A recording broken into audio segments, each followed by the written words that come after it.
Coming up on the news at noon, 4 dead in an early morning shooting in Woodbridge. A look at what we now know. Applications for student debt forgiveness are now available to the public. Find out what it takes to apply and why some in Congress aren't happy with the program.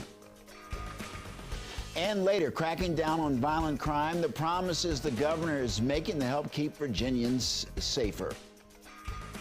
And good afternoon, and thank you for joining us for the news at noon. I'm Mark Hall. Meteorologist Scott Sumner joins us with the latest check on the forecast. And Scott, I have to tell you, this morning, my friend, I saw folks who were bundled up. Oh, yeah, absolutely. You said they had the scarves and the hat on, the whole bit, right? Absolutely. Gloves. I mean, did we miss something here? I thought we were still in fall. No.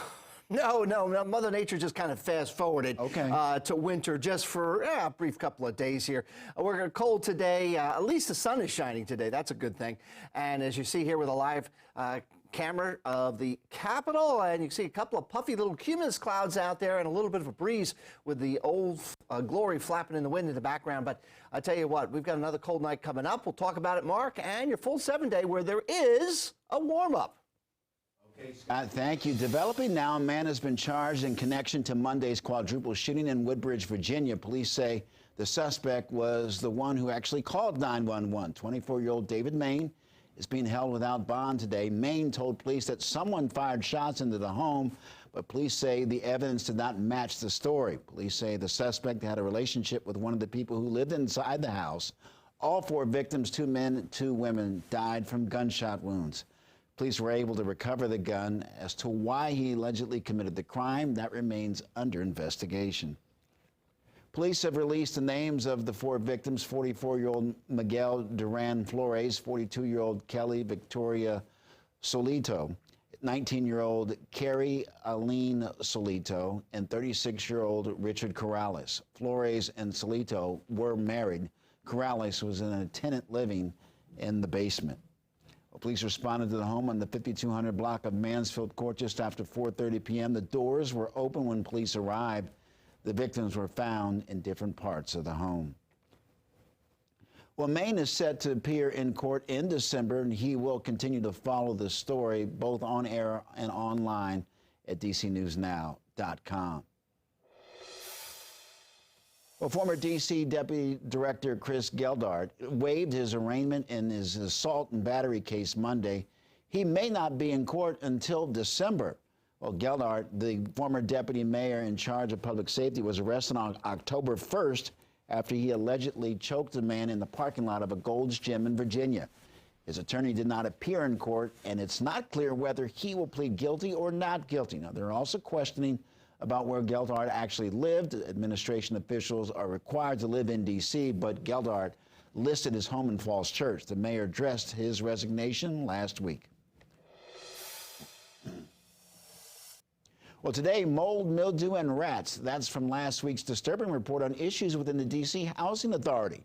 Now another update and outcry from responses from city council members to the district attorney generals.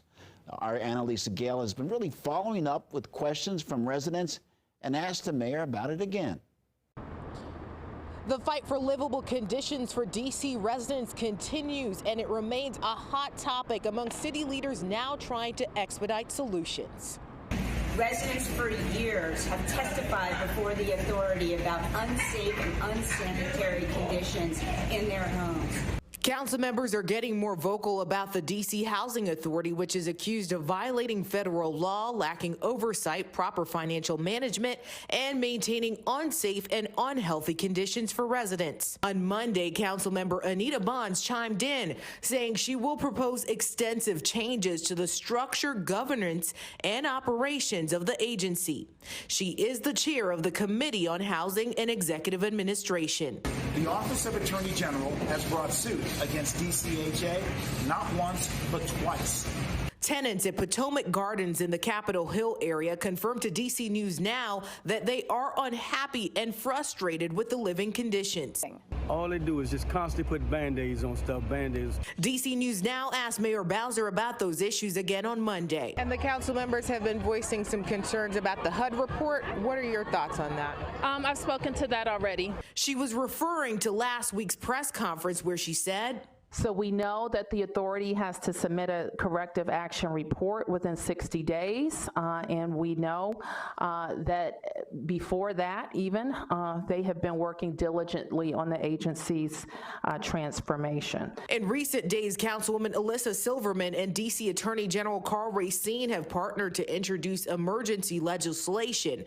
Under their proposal, they want to increase training requirements for its Board of Commissioners, require frequent reporting on housing conditions, and more. And that emergency legislation proposed by Attorney General Carl Racine will be voted on Tuesday around 1 p.m. here at the Wilson Building. Annalisa Gale, D.C. News Now. Developing now, Fairfax County police have released video and photos of the man they say raped a woman earlier this month. Police say that the man seen here went into an unlocked room and raped a woman at gunpoint. This happened October 1st at the Hawthorne Suites in Vienna.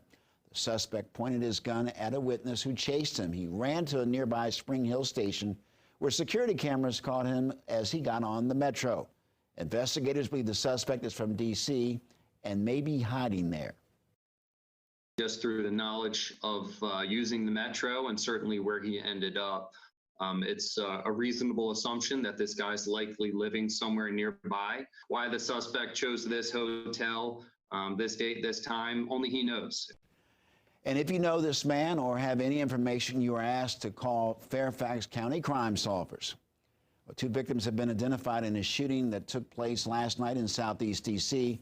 They are Reginald Cooper and Devontae Berkeley, both from District Heights, Maryland. Police say the shooting happened on a 1300 block of Congress Street. One was declared dead at the scene while the other died later at a nearby hospital. A 3rd victim, a male, is also being treated for gunshot wounds. D.C. Metropolitan Police are offering a reward of up to $25,000 for any tips that can help police find the suspect or suspects. Covering Montgomery County today is the last day for neighbors to submit applications for Montgomery County's Planning Board. All 5 seats on the board are open after the entire board resigned last week. The county council is in charge of replacing the board, which oversees planning, zoning, development, and transportation projects. Some neighbors are not sure how the selection process will play out. They will have the full authority of planning board members, but we are laying forward a temporary position so that, again, this can provide a bridge to the more permanent participation moving forward. It's a violation of the state law, and it certainly takes the public out of this process. Well, the deadline for applications is today at 5 p.m. Well, millions of Americans with federal student loans can now apply for up to $20,000 in debt forgiveness. Washington correspondent Jesse Tenor has the details for us.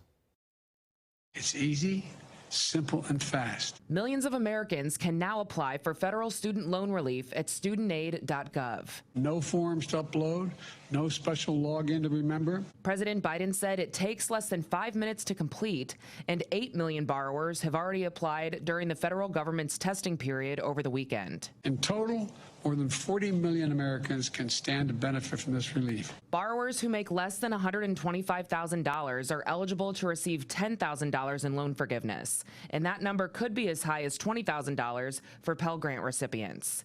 But Republicans and some Democrats have called the president's plan an unfair handout. 90% of that relief is going to go to people making less than $75,000 a year. And with the midterm elections in 3 weeks, President Biden criticized the Republican officials who are trying to stop the debt cancellation. Their outrage is wrong and it's hypocritical.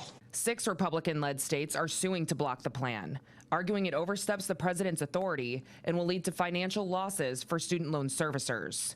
President Biden said his administration believes a lawsuit will not ultimately impact the program. Our legal judgment is that it won't, but they're trying to stop it.